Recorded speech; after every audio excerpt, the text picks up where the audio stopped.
There it is. Oh, did you hear that psst today? That was a big one. That was more like a pop. Bone-crunching snap.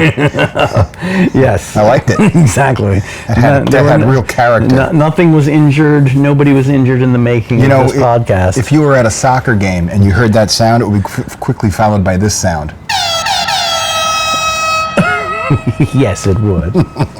Sorry, I got a new sound effect. Yeah, so you're going to be playing with that all day, aren't Yes, you? I will. Okay, well, that's okay. So, yeah, so it just, before we get started, since we've been doing this for about 2.5 years now, we're into season 3. Dear God, man. Yeah, I know. Hey. And there's a new sound effect. Yeah. Oh, awesome.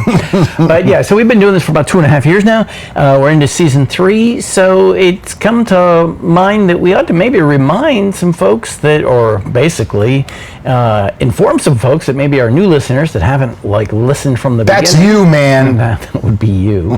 Why we're doing this, what we do. So we met in kindergarten in 1969 in Whitehall, Pennsylvania. Yep. And we now live down the street from each other. We kind of been around each other for, I don't know, the last 40 some years, however many, 50, 60 years. 50 something. Yeah, it's 50. Oh yeah, 56 years now. Yeah, so so we got a lot of history and a lot of stupid shit to talk about. So, and we like to drink beer and sample beer and wine and ciders, and cider, moonshine, and other things. All kinds of things. Yeah, we focus on beer, but we do other things too. We do. And so we're doing this podcast, so we're talking about all kinds of stuff about life, about growing up in Whitehall, Pennsylvania. Yeah, some things new, some things old. Yeah, some things old. Lots of beer. Yeah, and we do lots of beer, and we talk to people, interesting people that we find along the way. Right, and we're here at Lee's beautiful outdoor party palace. Party palace, yes. With all the weird noises going on behind us in the neighborhood of Ashburn, Virginia. Yeah, because on a Sunday afternoon, that's the best time to kick up your power tools. It sure is. Yeah, exactly. A lot of buzzing. Yeah, a lot of buzzing going on. But anyway, so just kind of a reminder. Yeah, we'll get some buzzing going on in a minute. But a reminder about what we do here. Yeah. And no one gets hurt. And no one gets hurt. Unless they ask to. No animals are hurt in the making of this podcast, and no one gets hurt unless the animal requests to be hurt. If it's a talking animal, it says, hey, give me a little smack. Give me Well, then maybe okay. All right. I don't wanna, but if we don't want to, but okay, whatever. And we do other kinds of things, and we explore and try to find new things to talk about. I mean, yesterday we were out in West Virginia. That's right. We were in West Virginia. Yeah, we were in Shepherdstown, home of Shepherd University. Beautiful little town. Yep. Not too far from here, about an hour north of here. North and west. Is it Shepherd University or Shepherdstown University? Shepherd University, I believe it is. Really? I thought it was Shepherdstown. Well, it's Shepherdstown, but I think it's Shepherd University. Shepherd University, that's where you got to learn to be a shepherd? Yeah. No, a cute, great town. We had a great lunch at Bistro 112. Yeah. And you discovered you had an awesome beer. I did. I had a Trog's Perpetual Ale. I ordered off the menu. He played it safe. That's one of my favorites. And when I saw they had that on tap, I was like, no, I'm going there. I trusted in the great spirits of West Virginia to deliver me something spectacular, and they did. And they did, because I tasted your beer and it was good. Yeah. It was the Bavarian Brothers Harry Hazy River. Harry's Hazy River IPA or something like that. Yeah. Holy crap, it was delicious. And I posted a picture online with you standing in it. Which at least what it looks like. It's an optical illusion, Optical illusion. And it was an absolutely stunningly good, well-balanced, hazy IPA. It was incredible. I mean, it was creamy and not too... it was just perfect. I was shocked. I was like, wow, this is amazing. So now we have to go to that Bavarian Inn. Now we've got to go to that Bavarian Inn. Which is in which they're tied to. So that was pretty cool. That was a lot of fun, though. And a beautiful day, too, like today. Beautiful day. Great meal there at, what was it, Bistro 112. Great, very good food there. Lots of good stuff going on. It was awesome. Yeah, it was a good day. It was a good day. But anyway, so what about today? So today we're going to sit down and record an episode. Yeah. And we got talking about this a little bit recently, and so we decided we had to just talk about it on the podcast, because our wives are rolling their eyes saying, why are you just repeating this again? Which is part of why we started the podcast, because they got sick of listening to us tell our stories. That's right. So summer jobs, part-time jobs, all the things you used to do to try to make money before you actually graduated college and got a got a full-time job and made money, got into a 40-hour-a-week full-time job. Right.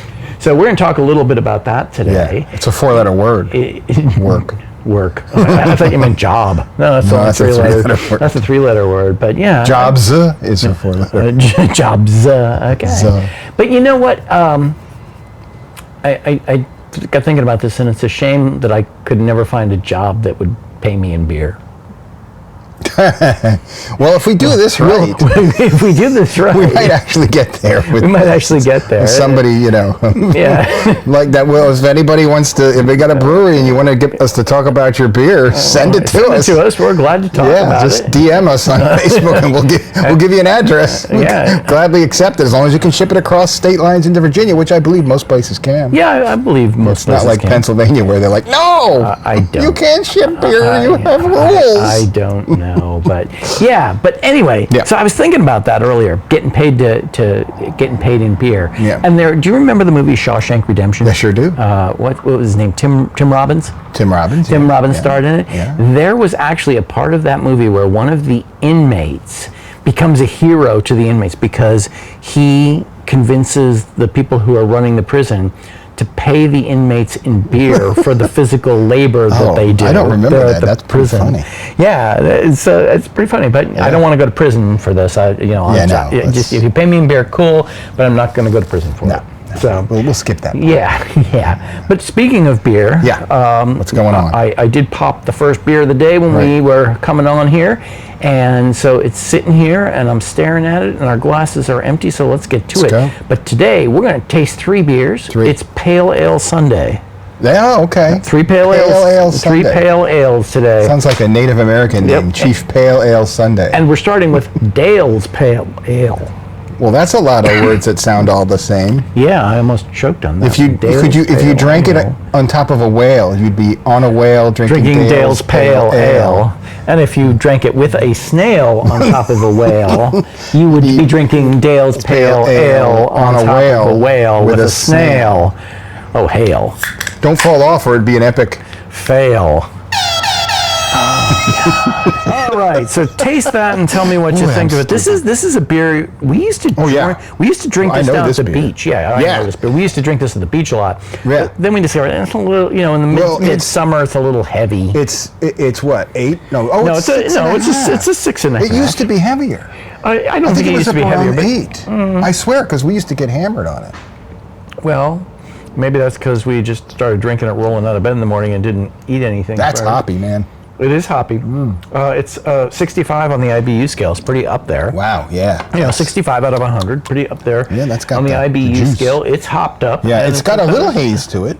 It's got a bit of a haze to it. Bit. For the most part, not a lot, but copper color. Yeah, but that's from Ozark Blues Brewery in Longmont, Colorado. Yeah. And they started actually canning this in 2002.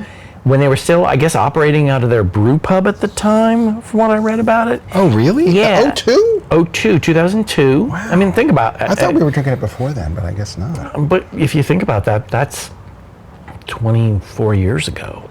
Yeah. It feels like yesterday, but it's not. It's the year my daughter was born. Really? Yeah. 02. Okay. Well, you better remember that then. Well, yeah. Well, and I do remember us drinking this at the Outer Banks. I do too. And then by halfway through the afternoon, you're like staggering. And yeah. I swear though, it was a little higher alcohol. I think they've toned it down a little because I remember it being up around 8. And maybe it was. I don't know. But it's just delicious. Yeah, it is delicious. But it's been around for a while. And back in 2002 when they first started canning it, they were doing it all by hand. No machines, no big distribution. Not by foot.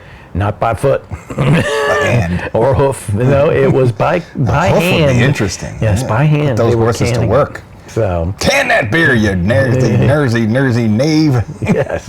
So what do you think of that? What do you get from that? I mean, I get hops. That's a nice amber color. Yeah. Good. I would call that amber. Yeah, and I would say it's pretty full bodied too. There's a good amount of malt in there. Yeah. Right. Hence the color. Yeah, and the typical pale ale. I mean, the style originated in England. Yeah. Right. Yep.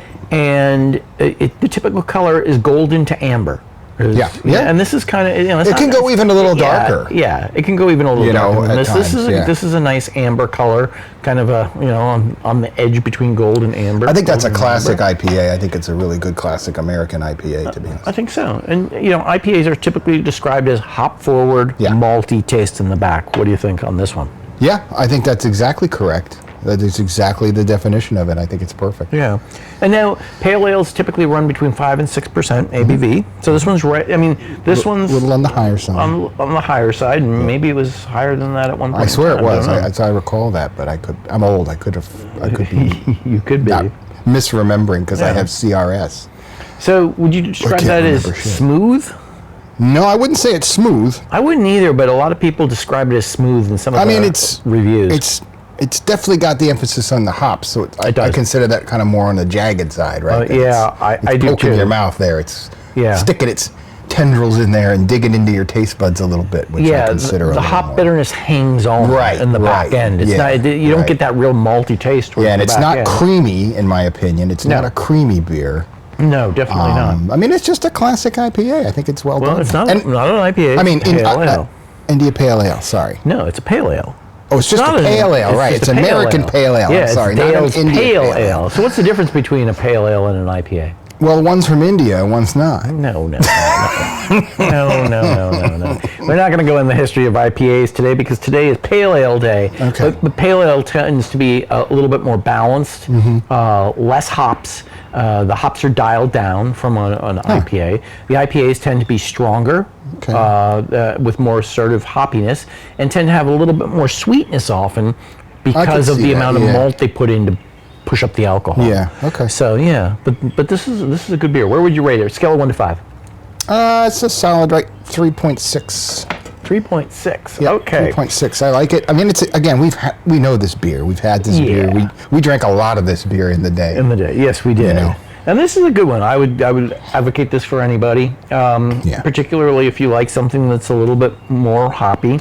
On Untappd, 327,000 reviews. Yeah. You said 3.6 on a scale of 1 to 5? Yep. 3.62 is the average rating. For, closest without going over. I win the beer is right. You do win the beer is right. So, but anyway, that's my prize. What was the guy's name who ran the Price is Right?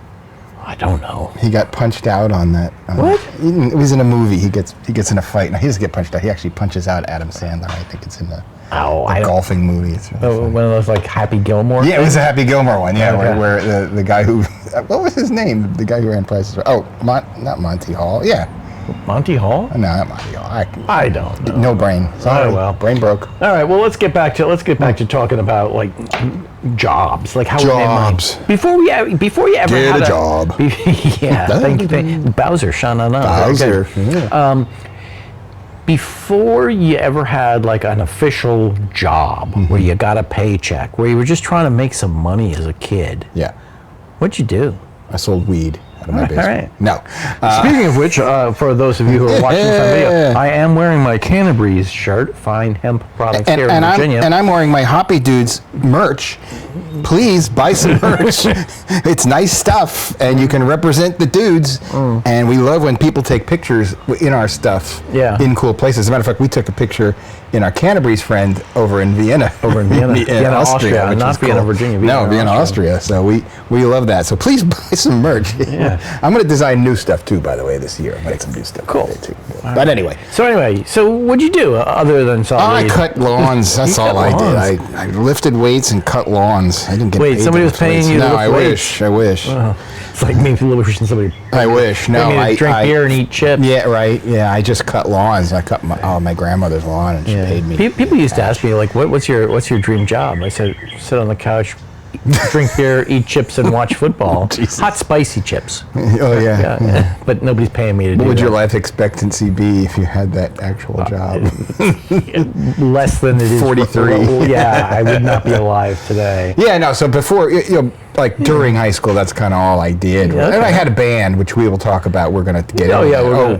We'll talk about at the end. We've got some good stuff coming up. Some good stuff coming up. And it includes, I had a punk band back in the late 70s, early 80s that we're gonna dig into. We're gonna really chronicle that, which is kind of fun. So I was cutting grass and trying to play in a band that didn't make any money. So. Okay. Well, I mean, when I was starting in 8th grade into early high school, I inherited essentially a lawn mowing. My first lawn mowing customer. You inherited? Yeah, inherited. Like the guy before it got killed?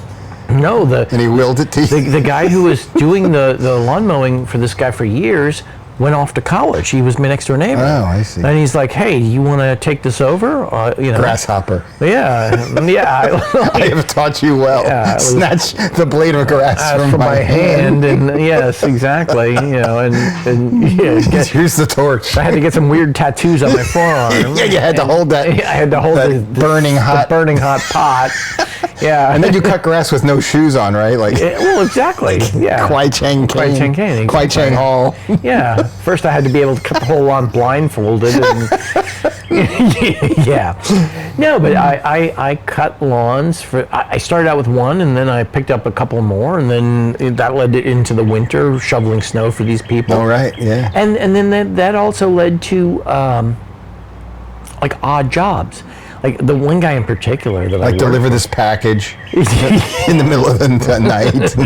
No, not like that. No. And don't associate it with me. Yeah. No. You never saw me. It was more like I had one customer. I trimmed bushes for a couple of different ones, but this one guy that I was cutting his lawn, his wife was always on him to do this, do that around the house, and he was a lazy piece of crap.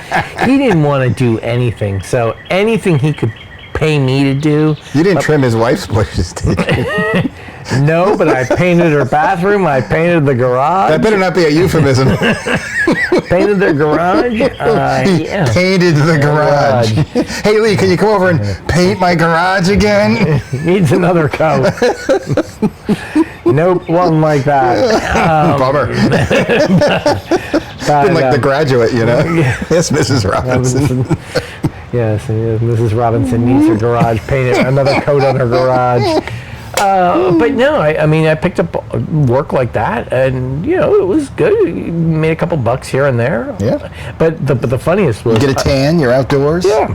I was cutting the lawn one day, and he had this crappy electric lawnmower.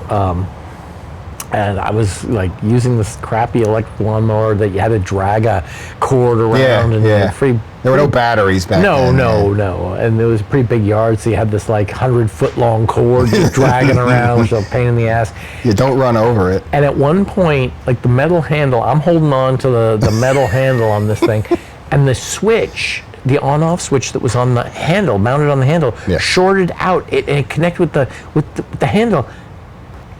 It knocked me on my ass. You had a new hairdo. I flew back and literally landed on my ass on the grass. Christ. And my hair's sticking straight up, and I'm like, what the hell? Oh, Lord. Well, and I thought, well, this is the moment where now he's got to get a new lawnmower now. Nope. He's like, I went and I told him, he's like, oh, well, come with me to the local hardware store, and we're going to buy a new switch, and I'm going to install it, and you're going to learn how to install a switch. And well, great. You going to pay me extra for this? Grasshopper. Oh, yeah. Oh. And it led to you becoming an electrical engineer. See? No, actually, what led to me becoming an electrical engineer has a lot to do with the episode we're going to do about your band. Oh, true. Yeah, but we'll get into that down the road sometime. We're like an epileptical what influenced my life. But so what was your first actual paying job? Okay, so when I graduated from college, from Muhlenberg. Yeah. Well, actually, let's go back. At Muhlenberg, I had work-study. Okay. So I got paid to, sit in the weight room and clean up the weight room and do stuff. And I also got paid to watch the door of the gym. But we're talking before that, when you were still in high school. Didn't you work for your uncle? Oh, I did. You're right. I worked for my Uncle Ernie. We worked summers, and we worked with a fellow named Danny. Okay, because I thought I remember you saying you worked for your uncle. My uncle, who passed away just recently, so this is a very kind of a cool tribute to him, Uncle Ernie. Yeah. Ermy, actually. His name is Ermine, which is really cool. He owned a block of... But you called him Ernie. We called him Ernie, but Uncle Ernie, really like Wicked Uncle Ernie. Wicked, the Who, Tommy. Yeah. No, he wasn't like that. He wasn't like that. No, Uncle Ernie was actually a really great guy.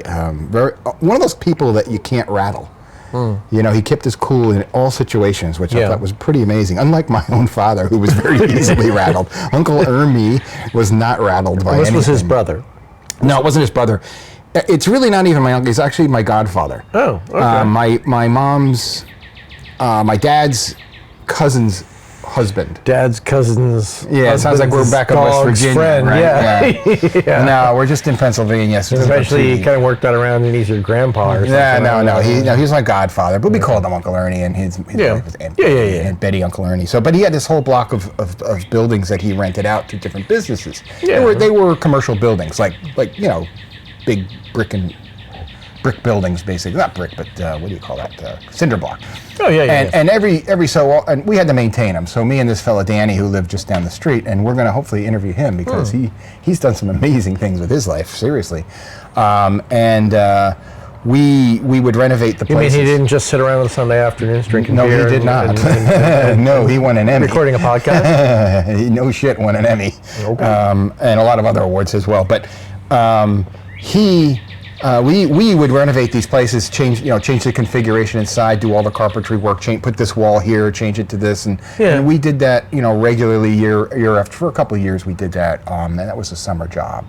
And that continued after when I got into college. It continued, but in a different way with our friend Greek, which we'll talk about next. Okay. And so I got paid summers, just cash for that. It was a lot of painting involved. You paint. Oh, I need this painted. I need that painted. We got to repaint this. Oh, we got to touch up that. See, if I'd known this, I could have like subcontracted out the painting of the garage. The painting of the garage.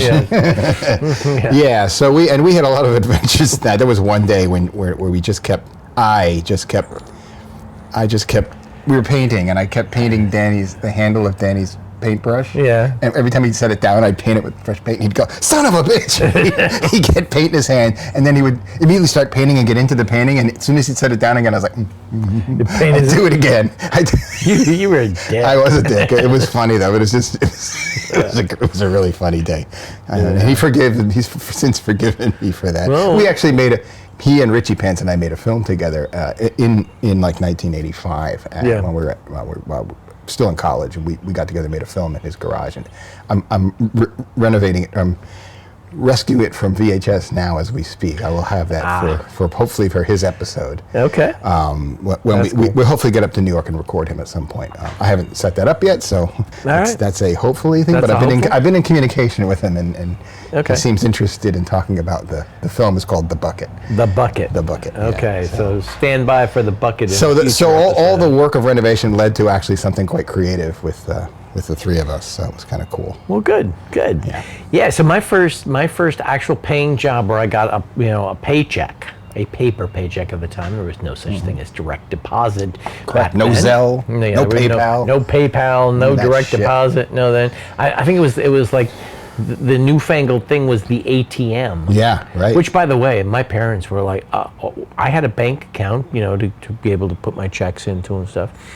And I told my parents I got an ATM card, and they were like in a panic. It's the devil's document. Well, people will see you taking money out and rob you, or they'll look over your shoulder and they'll hit you over the head and take your PIN number. And it's not like that hasn't happened. It's not like it hasn't happened, but like they were like these were people that I don't think they got I think their first credit card they ever had was they were in like their 70s. Yeah. Because they were just like, no, we're not doing that. Well, it's like all new stuff. You don't trust it at first until you know. I mean, that's actually kind of wise. Yeah, that's true. That's true. You just don't know. Yeah, let it tread lightly. Let somebody else get screwed. Yeah, exactly. And learn from it. But no, my very first paying job, Roy Rogers. Oh, right. I remember the hat. The hat. I was going to wear a cowboy hat today just because of that, and I don't have one that looked anything like your shitty cowboy hat that you had. Oh, that was gray. No, it wasn't. Wasn't it gray? No, it was straw. Oh, it was straw. It was a woven straw cowboy hat. I'm thinking of a different. You had a gray. I did have a gray cowboy hat, but that was a personal thing. When you used to go riding. Yeah, when I used to go riding in Fullerton. In Fullerton, yeah. Like the electric cowboy down Fullerton Avenue, all lit up. Yeah, exactly. Man, we should have done that. That would have been funny, but we can't have horses and we don't know how to ride. So it wouldn't have been that funny. Actually, it might have been funnier because we just fell off the horse. Exactly. As you fall off the horse and just get dragged. Would have been the beginning of the show, Jackass. That's true. No, but I worked at Roy Rogers. I wore a cowboy hat, a straw cowboy hat, and they had the ugliest red shirt with the weird plaid design on it. Yeah. And oh my gosh, because I was a fry cook. I was in the back flipping burgers. Yeah. Flipping burgers, deep frying chicken, deep frying. I know a bunch of us came to see you at one point. And torment you at your job. Oh yeah, but it was just like I remember I would come home from that place and take off my clothes, and like the next morning I'd wake up and I'd be like, there's a pile of clothes in the corner, and my whole bedroom smells like grease. Grease, yeah. Just. And I'll tag on to that with one of my other jobs as we go along. I got a good one. Oh, I think I know. Actually, the reason this podcast is named for what it is because of that. But I think I know that where you're going. Yeah. But no, I mean, it was an interesting place because the one thing I wasn't allowed to do because I wasn't 18 yet. You had to be 18 to use the slicer to slice the roast beef. Yeah, we talked about this in another podcast, right? That's true, we did. Yeah, we did, yeah. And there was a dude there that, like, I think he was in his, 20s, somewhere in his 20s. His name was Joel. Joel. And Joel, worked there, and I think, this was, his career. Oh, poor Joel. He was working there with the dream that someday he'd work his way up to a manager position. That's a bummer. And I can picture the guy, and what I remember was, for the roast beef sandwiches, you had the sliced roast beef, which he could do because he was old enough, and I could help assemble them. Yeah. And then you would have the the au jus juice you put over it, right? Yeah. But I remember this dude was like, he would say au jus in the weirdest way. It would be like, he's like, go get the can of the au jus. Get the au jus. That sounds like something a Hebrew person does when they have hay fever. Au jus! I think the first time he said it, I was like, God bless you. Get the au jus. Oh, God bless you. What do you want me to get? Cold. What do you want me to get? Don't do that over the food, dude. Yeah. Au jus. He was just like he was obsessed with the big giant, Costco size can of sauce for the roast beef. Oh my God. But the best thing was one night I was working there, and this I say old dude, he's probably younger than we are now. He came through the drive-thru and he's drunk, and the person that was working the drive-thru was like, "Hey guys," I forget who was even working the drive-thru. It was like, "Hey, can you come on out and help?" Well, help what? He ran over the curb, and he's got his two wheels are off the ground, and he can't go anywhere. His car is stuck in the drive-thru. Jesus. He's blocking up the drive-thru, and this was right before we closed. And it's like, oh shit. So we go out, and there's this drunk ass dumb old guy standing there staring at his car. It's like, just go over, stand over there, and three of us got around his car. He had a small car. Oh, you picked it up. We picked it up off the curb and put it back on the drive-thru, and then we drove it out of the drive-thru lane because we weren't gonna let him do this. Now, of course, did we put him in a taxi or anything? No, we handed him his order and we threw him back in the car. he just swerved off down the road. Yeah, he just needed some food. Yeah, exactly. We helped them. Well, there's funny you talk about that because I'm remembering not places I worked, but places that I visited where other people worked. Yeah, like John Broshak, who's been on our show. Oh, yeah. He worked at Jay's. He worked at Jay's Subs, yeah. And the funniest thing was, you couldn't take a break unless you smoked. Yes. And what did John start doing? He started smoking. He was never a smoker. But he started smoking so he could take a break. Which I was like, yeah. What? Oh, yeah, I saw him standing up back at Jay's and smoking. I'm like, what? You started smoking? He's like, no, I just need to take a break, man. Dear God. Yeah. Now, Chris Ivy worked at Roy Rogers, which we talked about this on another episode. Yeah. Because everybody. See, we're old. We're just repeating ourselves. Yeah, exactly. Now we just repeat ourselves. That's right. But get off my lawn. Yeah. Ivy actually, she had. We talked about this on a previous episode. Mm-hmm. When I worked at Roy Rogers, she worked the counter. I was in the back, but everybody had to learn to work the counter just in case. And she had the misfortune of drawing the short straw and training me one day to work the counter. Oh man, which was not good. But anyway, I'm surprised she still even listens to our podcast after that. Maybe she's plotting. I'm surprised she still talked to me. Exactly. That's what I'm saying. Anyway. Maybe she's just trying to get close so she can stick you, shiv you good. He had the opportunity there. She could have, like, I don't know. She could have put you in a slicer. Put me in the meat slicer, and then Joel would have come around and put some au jus on that. All right. You know what? You know what it's time for? Beer number 2. Because my glass is empty, and it is time for beer number 2. It's not even half full.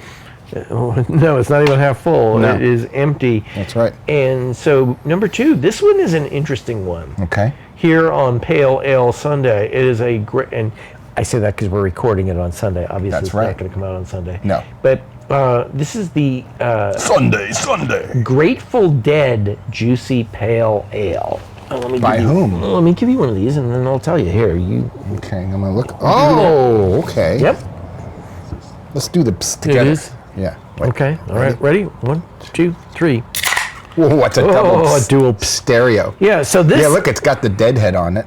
Cool. Yep. And it's very cool. Dogfish Head. Yeah, love these guys. Dogfish Head from Muhlenberg alumnus. Yep. Sam Caglione. And these guys are from Delaware. That's right. And specifically, it is, what is it? Rehoboth.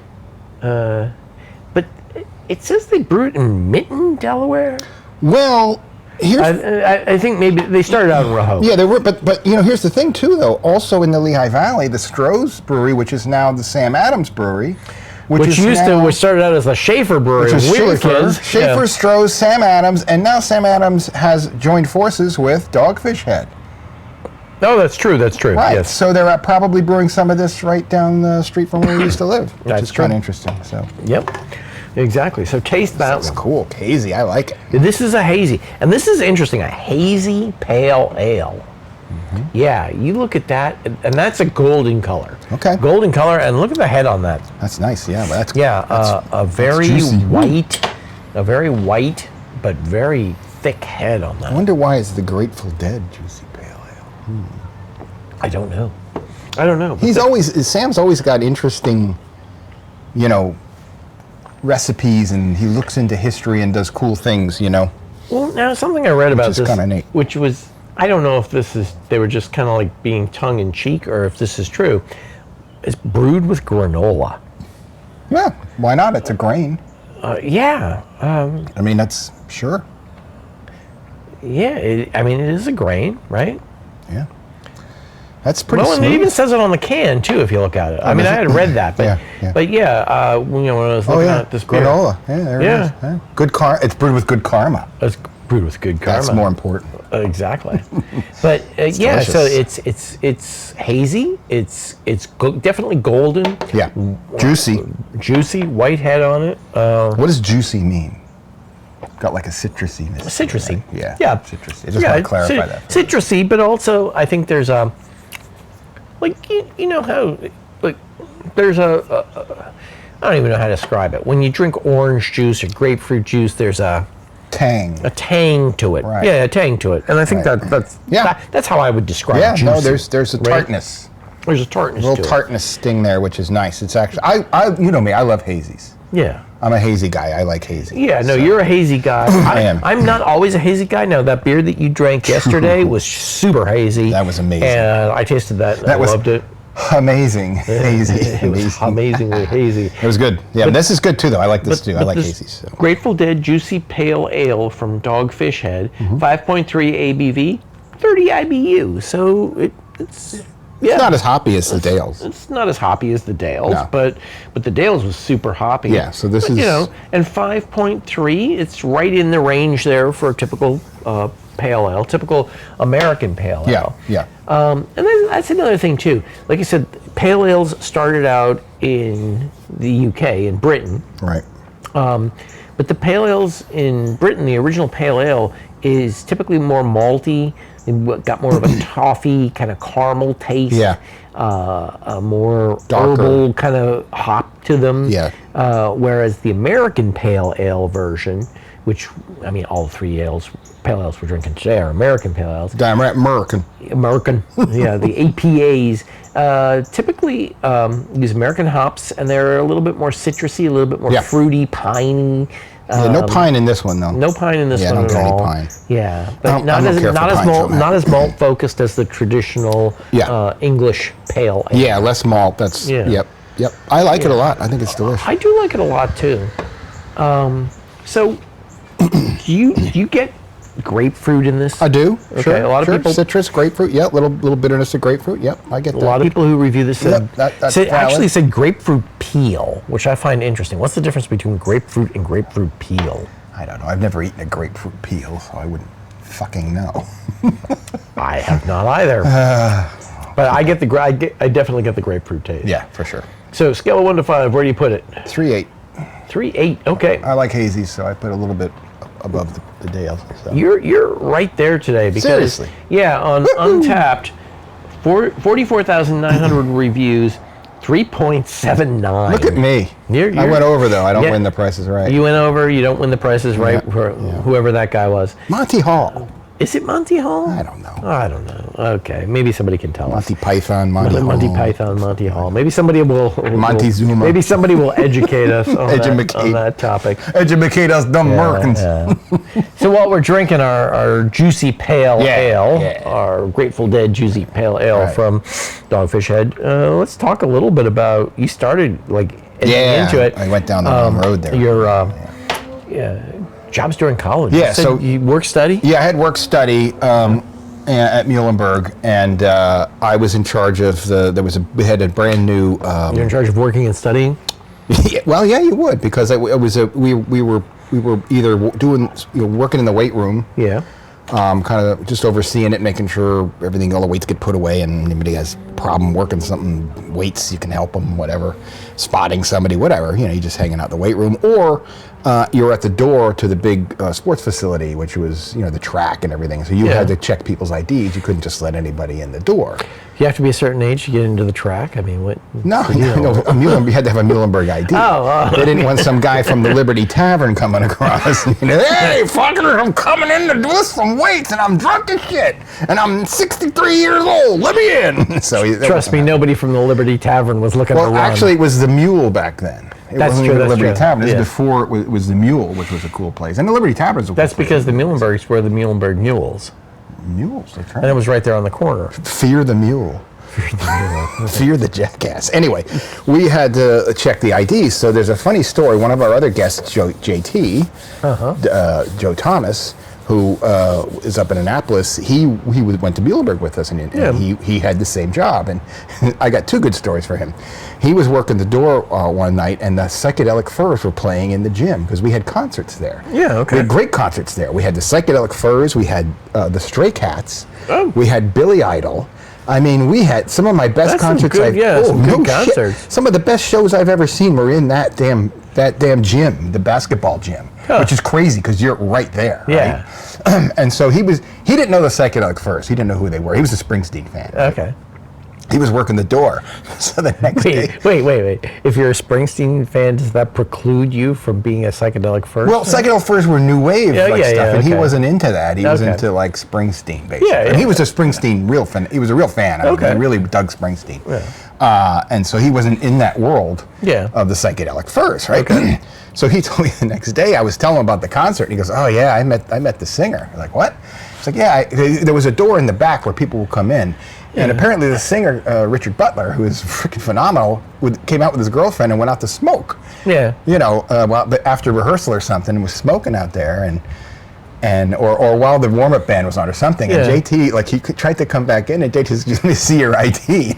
No, this is Richard Butler, man. He does not look, obviously doesn't look like a student, right? Right. He's older. Yeah.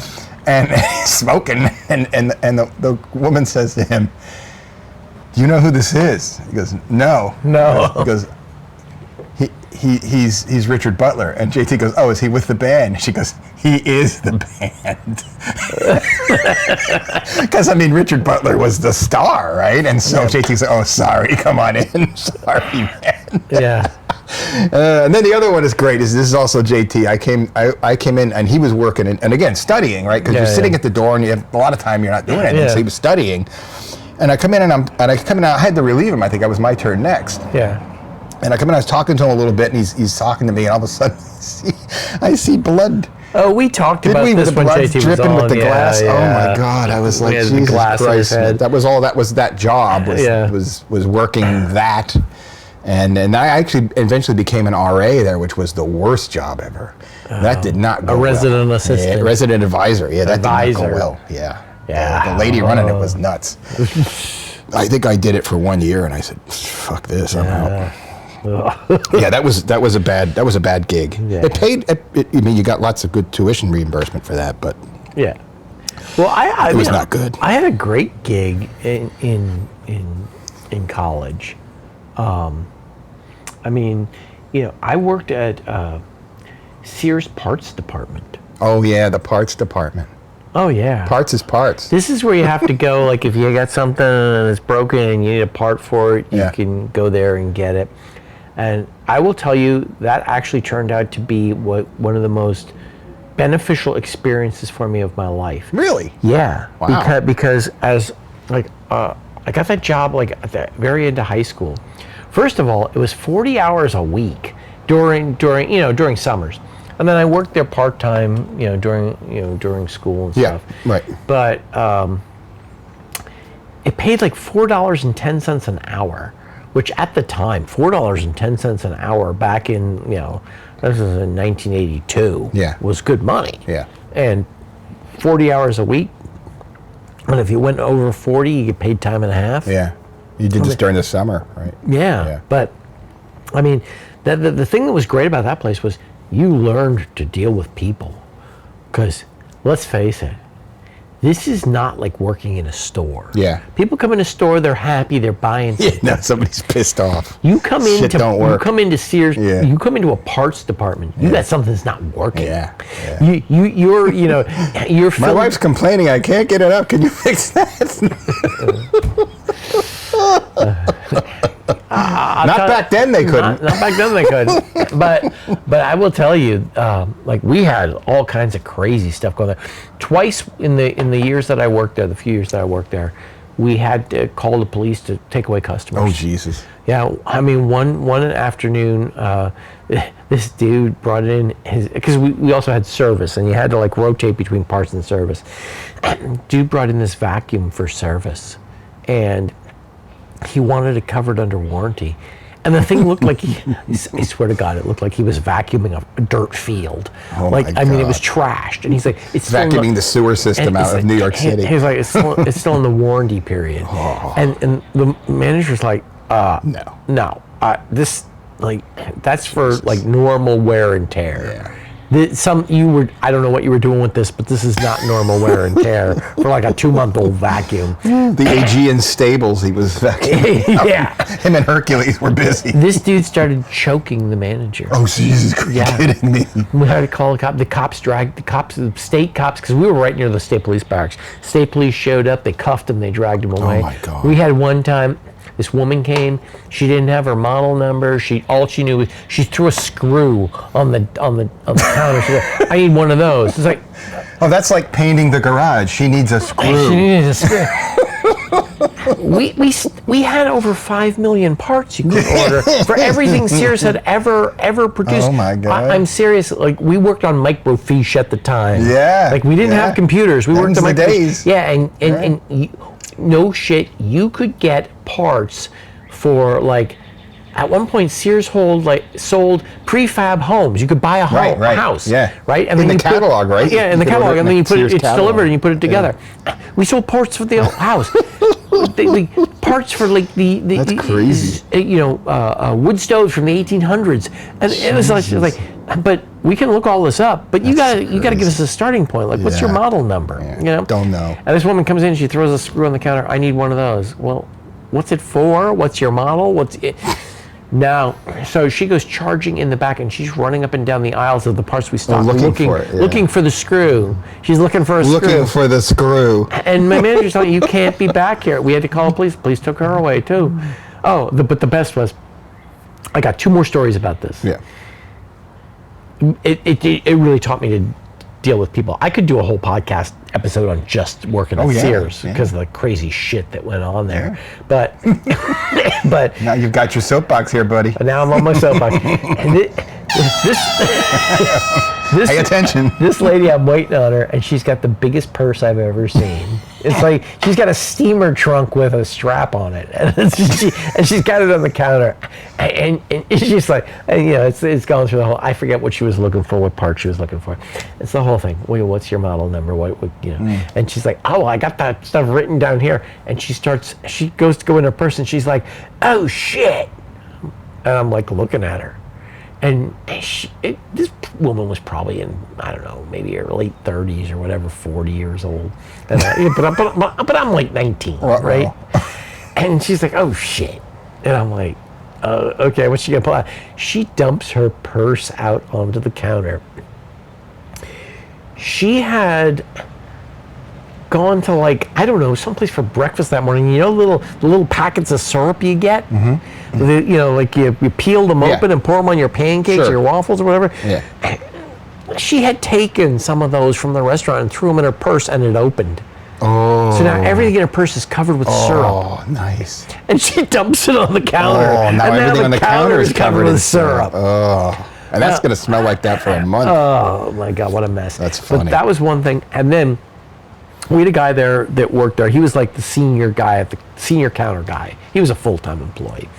His name was Eddie. And Eddie was originally from Trinidad. And he had this heavy accent, heavy island accent, right? Yeah, man. Yeah, man. Yeah, and that was. I got your pot, man. And Eddie was great. Like he trained everybody. He knew the parts inventory inside and out. He's the person who could have looked at the screw the woman threw on the counter. Know what it is, yeah. I'll go get you one of those. I know exactly where it is, right? Like Eddie. Yeah, I like Eddie, but Eddie was his last name Grant? Mm-hmm. Did he sing a song called Electric Avenue? Maybe.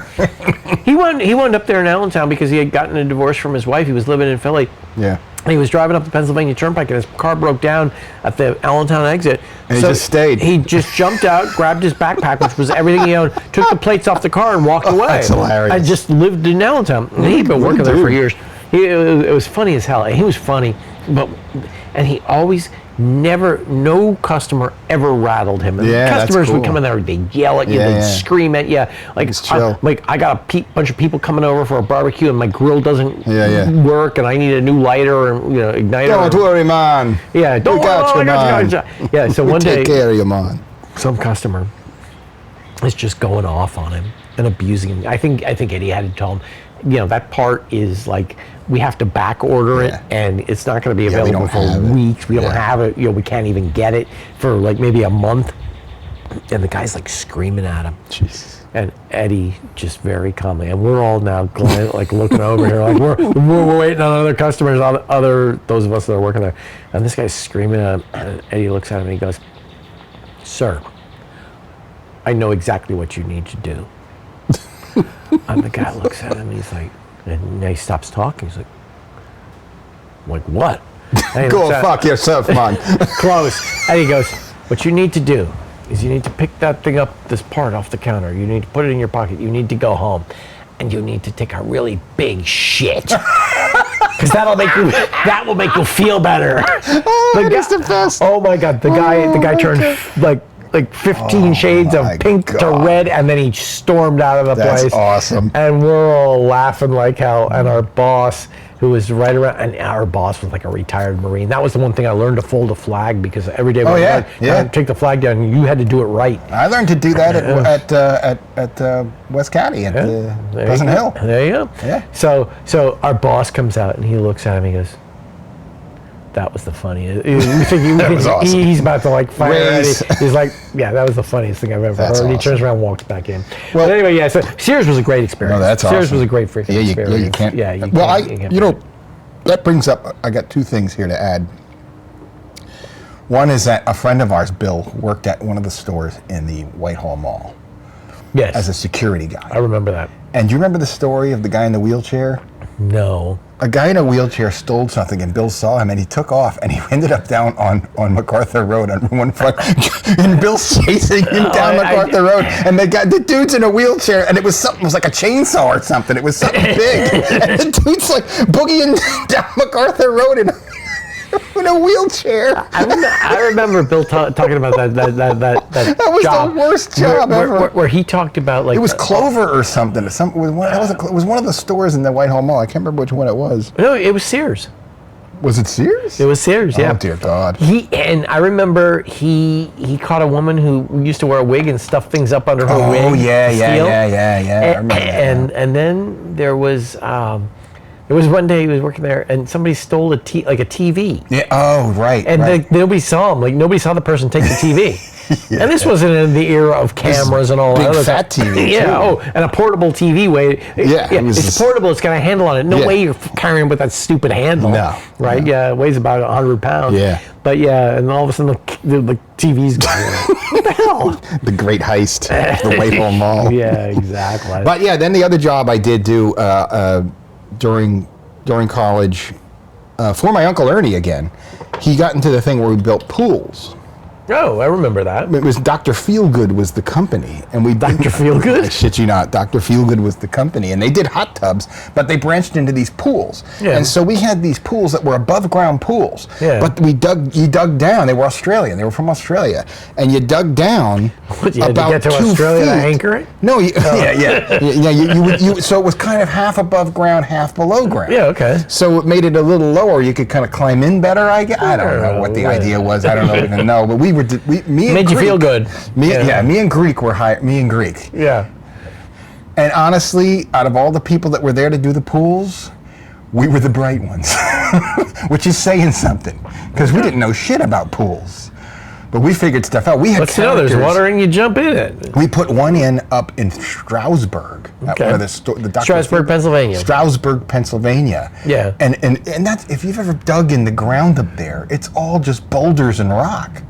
Like this pool, it was fucked up. Like it was supposed to be level, but we hit rocks that were like as big as this where we're sitting. Yeah. It's like we're not moving that. You're right. So we just built around it. It was the worst demo pool ever. Now you call it textured. Oh yeah, right. This is a custom pool. It's a custom pool, yeah. But it was a display. It's not just a flat bottom like everybody else. But else. that was for display. That was just for. But we had some that we did. We had one that we did over in Bethlehem.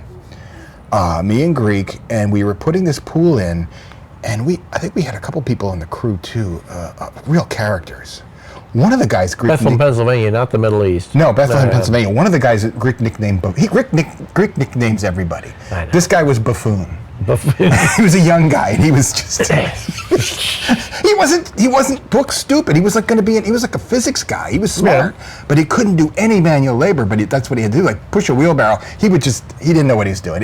Every time we're like, oh, Buffoon, no, and it would happen. But we built these pools, right? Yeah. And we're in this lady's yard, and we're building this pool, and it's coming out perfect. Yeah. Like no shit. It's in the summer. It's coming out perfect. Like, oh, this is the best pool we've ever done. Yeah.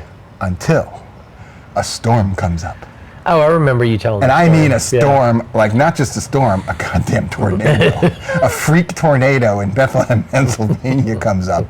And we are filling this, so what you do is you put the pool in and then you start filling it to set the liner. So you get about you're getting some water in there to keep it down. So we had about a foot of water in this pool. Yeah. And it was perfect. And this storm comes up, and I swear to God, I see a tree. It was like Andy M. Uncle Henry. I see a tree, which riding a bike with a basket with a dog. I shit you not. I see a tree go by, and I look at Greek, and the pool is going wah wah wah, and Greek's holding on to it like he's gonna save it, and I'm like, Greek, get inside now. Just let it go. No.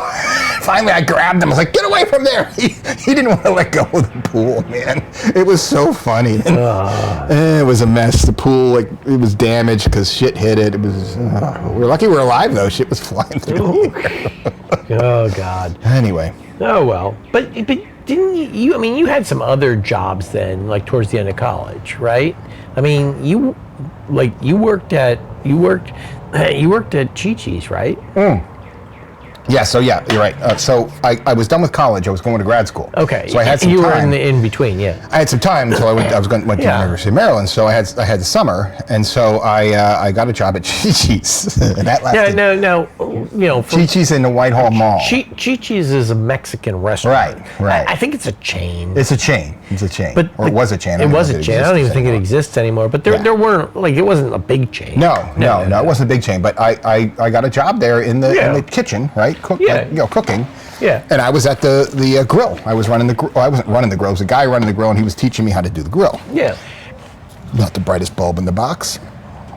Okay. And so I would. And here's the thing. I would work. Like you did. Was his name Joel? Might have been.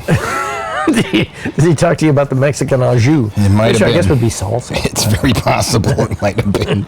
However, so what happened was I worked there 2 nights, and every night I went home, I had these sneakers on, rubber-soled sneakers. Yeah. And I would take the sneakers off and I'd go to bed, and I'd set the sneakers by the bed, and in the morning I'd get up, and around the sneakers I noticed there was a pool of grease and oil that had oozed back out of the sneakers to about 15 inches wide.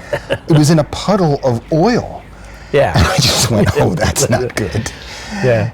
By the third night, this is why 3 nights at Chi Chi's. By the third night, I went back to work, and I was already distraught about the puddle of grease that that was coming out of my shoes. Yeah. When the guy who ran the grill said, all right, we're going to clean today's grill cleaning day. We're going to clean the grill, but we're going to wait towards the end of the shift. I said, okay. Okay. No, not after the shift, during the shift. Towards the end of the shift. I had to climb up on the grill and clean like the hood of the grill while they were still cooking on the fucking grill. With your greasy With my shoes. greasy ass shoes, and I'm just like, I'm gonna slip, and I'm gonna hit that grill, and I'm gonna be in the hospital because I'm gonna have 3rd-degree burns on my arms or whatever hits the grill. Whatever hits the grill. And after that, I said, I told my mom and dad, I said, I can't do this, I'm done. Yeah, I'm out. And then I got a job at Weiss's Market. Yeah. That was in West County, right? No, that was in Whitehall. It was in Whitehall. It was in Fuller. It was in Fuller, yeah. Because it was at the Whitehall Mall. And I worked for at that time, your father-in-law, Larry. Yes. Rest in peace, Larry. And that was I just remember I worked a lot of stocking. I stocked a lot of shelves. You worked in stocking? What was it look, like? I think some of the people did work in stocking. Some of the men did work in stockings. I don't care. No. There were some odd people there. There was one guy. Everybody do your thing. Yeah. There was one guy who was a bodybuilder guy, and this is the weirdest thing I've ever seen. Like, he was really into like eating properly, and he was more of like a hick bodybuilder. He didn't know what he was doing, but he was gonna try. He was a wannabe bodybuilder. He was a wannabe, but he would eat tuna fish out of the can for lunch. Yeah. Which is okay. That's what bodybuilders do. He'd put mustard all over it. Mustard. Mustard, like French's mustard, all over the fish in the can, and mix it up and eat it. Yeah, it's good. I'm like. No. It was an interesting job, but I did cut I had to go to they give you the box cutters. Don't ever cut towards yourself, right? Yeah. What did I do? You cut towards yourself. And what happened? You cut yourself. Yeah, wham, right across my finger, my left ring finger. And I immediately grabbed it because when I hit it, blood squirted out, and I went, oh, that's not good. That's not good. So I grabbed it like this, and then I went like this. Yeah. Kept my thumb on it and drove myself to the doctor where they stitched it up. And I got workman's comp for that one. Okay. And Larry was just like, what did I tell you? Like, I know, Larry, I know. Don't cut towards yourself. Just shut up. Idiot. I know. I'm a jackass. Oh, wow. All right, well, we got one more pale ale to try here, and this one hits close to home. There you go. Oh, look at that. A Lord Chesterfield Ale by Yeungling. Now they're rebranding it Chetty. Look at that. They're rebranding it. Yeah, they're trying to modernize it. Chetty. Yeah, Lord Chesterfield Pale Ale. That's what I'm talking. Is a little bit, this is a good one. That's a little bit formal. So now we're calling it Chetty, and I mean, check that out. That's nice. That's nice. That's a nice looking. Used to be able to only get this in bottles. Remember? You used to only be able to get it in bottles. And now, even now, like you don't get it around here in Virginia. Oh hell no. You don't get it and this was gifted to us. This was gifted to us, and we'll talk about that in a minute. But yeah, like check that out, Lord Chesterfield from Yuengling. That's great. So now it's not a pale ale; it's just an ale. Yeah. So I mean, we're working our way around. I guess mostly the north and west today. So we've been in Colorado. Yeah, with the Delaware. First beer. We've been in Delaware, and now we're up in Pennsylvania. Yeah. Up in Pottstown. Tour de Pottsville, not Pottsville. Pottsville, Correct, yes. correct. Lord Chesterfield Ale, Yuengling Brewery, Pottsville, Pennsylvania. I just love this beer. I really do. I do too. That's it. That's good. And they use basically a European style 2-stage brewing. Yeah. To like basically pump up the bitterness, right? And then they do this. They kettle in the brew kettle. They hop it, and then they dry hop it during fermentation as well. That's pretty cool. Yeah. To really, I got to tell you, it's really balanced. it is. It's a hell of a beer. It's now that's also nostalgic too, man. yeah. This is golden, but it's more almost like straw. Yeah, almost straw, a straw and there's color. really not any cloud to it. It's pretty crisp. It's a pretty crisp beer, definitely crisp, clear, very clean, very smooth. Nice. Do you get a little bit of sweetness at the end? A little bit. Okay. I love it. I think it's great. Yeah. I'll give this like a 3.9. You give this a 3.9? I do, because it's kind of special. It's got a special place in my heart, and it also is a really well done beer. I mean, it's a really well done ale. It's a 5.4 ABV, and it's 32 on the IBU scale. So you know what? That's it's pretty right in around the same as the Juicy that we tried on the IBU level, and on the alcohol level ABV. 5.4, 5.3. Yeah. So it's right Nice. there. Yeah, and you said you'd give it a what? 3.9. No, 4.2. Give it a 4.2. A 4.2. I give it a 4.2. That's all right. Well, you're a little bit more generous, and I think it's the nostalgia kicking in for you. I expected that. Yeah. 28,700 reviews on Untapped. 3.2.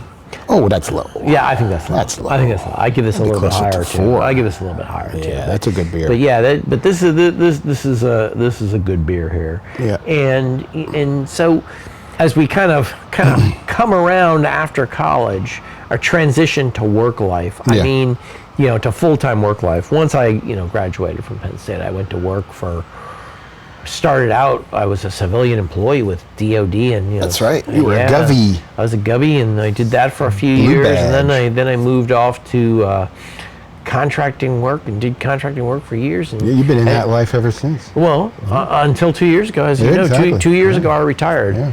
And now I just sit around and do this stupid podcast. I drink beer and do podcasts. I do a stupid podcast. That's good. Well, I went to University of Maryland. I was a teaching assistant there, which was great. I really enjoyed it in the radio, television, and film, discipline there, and I got to teach TV production and lots of cool stuff there. And then my wife and I had a flood, which we lost everything we owned I remember in 1989. And I got a job down in Roslyn, in Arlington, working for my first production place. I was an editor there. Yeah. So I made a demo real quick at school, and I went, "Can I use this gear?" Like, yeah, sure. I made a demo, and I got a job, and I stopped graduate school because I was almost done. Yeah. But all my shit was ruined. I was working on a thesis film. It was going to be cool. And as a matter of fact, speaking of that, I was working with an actor from Whitehall. Oh, really? Who was the brother of a girl we graduated with. His name was Kevin Doyle. He was at University of Maryland in the theater department. Really? Yeah, it was her younger brother, Kevin. Oh, Colleen's brother? Colleen Doyle's brother. Yeah. Really? Yeah, it was a vampire spoof we were doing, and he was great. He was really good. I put out some feelers for somebody who wanted to be in a film, and he responded, and sure enough, he was very good. And unfortunately, the film got trashed in the flood I had. Yeah. I still have it in the thing, but it's full of mud. It got red clay all over it. No one will even clean it because it will gunk up their stuff. So yeah. Maybe someday I can get it clean, but right now. Bring it over here. We'll hose it. Maybe it might work. Get the hose out. Actually, the worst part is the audio tape for it, because we recorded it separately and you put them together later, is what really got mangled in the flood. It got all the silt all over it, so I think it's just compromised. I don't think there's any audio left, so make a hell of a silent film. Yeah, well, anyway. I did that, and then I did a couple other production jobs, and ended up doing contractor work like you after 9/11. Oh, and here you are. But yeah, no, so I guess that's the story, but let's hang this up and drink some more beer. And well, yeah, let's talk a little bit about what's coming though. We're planning the next. We've been working on the next season, and we've got some exciting. This season, yeah, this upcoming season already. Yes, this season. But we've got a number of things lined up. Yeah, we do. We've got some good music stuff coming up. First off, we're going to go do the Ripsaw Chronicles. We've got in touch with some original Ripsaw members. And that's your band from when you were in high school? Yeah, my punk band. And, we've got Al Capaldi, we got a hold of him. And I got Bud Heyman, who was drummer in the second iteration of the Ripsaws. And we've got I'm digging up some great stuff. I'm finding stuff I forgot I had. And kind of remastering it and getting it ready, and my sister was in that band, as you recall. Yep. Yeah, and we've got some good stuff coming there. We've got some other musicians from up in Dillsburg, PA, yeah. PA, who we see a lot down here, who we've synced up with. We're gonna have a nice interview with them. Yep. And probably that's going to come up at the end of July. We're going to do that at the end of July and do that at a winery. Right, and I'm hoping to get Douglas Wayne, because he got some new songs out. He's got a new one out now. Yeah, we interviewed him last year right around Oktoberfest. Yeah, and I think he liked that. I think we should do that again. Yeah, so he might have a couple songs by then, and we could talk about that and have some fun with Doug. So I think that'd be cool. And then we've also got Jake. Yeah, we got upcoming. We had talked to Jake before in the brewery part of his operation, but now we're going to go over to the distillery part of his Jake operation. Blackman from Hub City Brewing. Now we're going to Jake, who's running Church Street Distillery, and he's going to sample some of their stuff. Up in Gaithersburg, or up in Hagerstown. Yeah. Right. So we got some. We got a number of things scheduled. Yeah, fun stuff. And the Ripsaws thing is huge. It's going to be quite a few episodes, because there's first off, there's multiple iterations of the Ripsaws, and there's just so much that went on. Oh, there's lots of nonsense there. Oh my God, is there nonsense? And there's so many stories from a variety of different vectors and angles that it's interesting. It's like a giant documentary, which is kind of cool. So yeah, that's cool. Yeah. Yeah. So wait, one shout out before we go. Oh yeah. This Yeungling Chesterfield Ale, Lord Chesterfield Ale, Chessie. Shout out to Tommy Durhammer. Yeah. Sniff, baby. Because he came down to the area from Pennsylvania. He's still living in Pennsylvania, and he had heard us talking about the fact that we like Chesterfield Ale, but we can't get it down here. And he brought us a 12-pack and was like, "Here you go, guys." Well, he brought us a 12-pack of Chesterfield and a couple others that were fantastic. Brought us a couple other things that were fantastic. Real good beers. Yeah. I mean, and we talked with Sniff, and we need to get him. I want to get him on this podcast maybe in the fall around football time, because Sniff was a hell of a football player, and get JT down here, and we get the two of them to really dig into Whitehall football a little bit. I think that'd be one hell of a podcast. That would be an interesting podcast. And Tommy has a great memory for a whole lot of stuff. I mean, he's like a human recorder. I was like, wow, he remembered a lot of shit that I forgot. Yeah. And the conversations with him are fun. So hopefully we get Tommy. But thank you so much, Tom, for the beer. Yep. Shout out and thank you. Anybody who gives us beer is the shit. It's good. Yeah. So hey, if you like us, follow us. We're on all the platforms out there. Like us. Yeah. Share us. Buy merch. Bastards. All right, we're out. Dudes.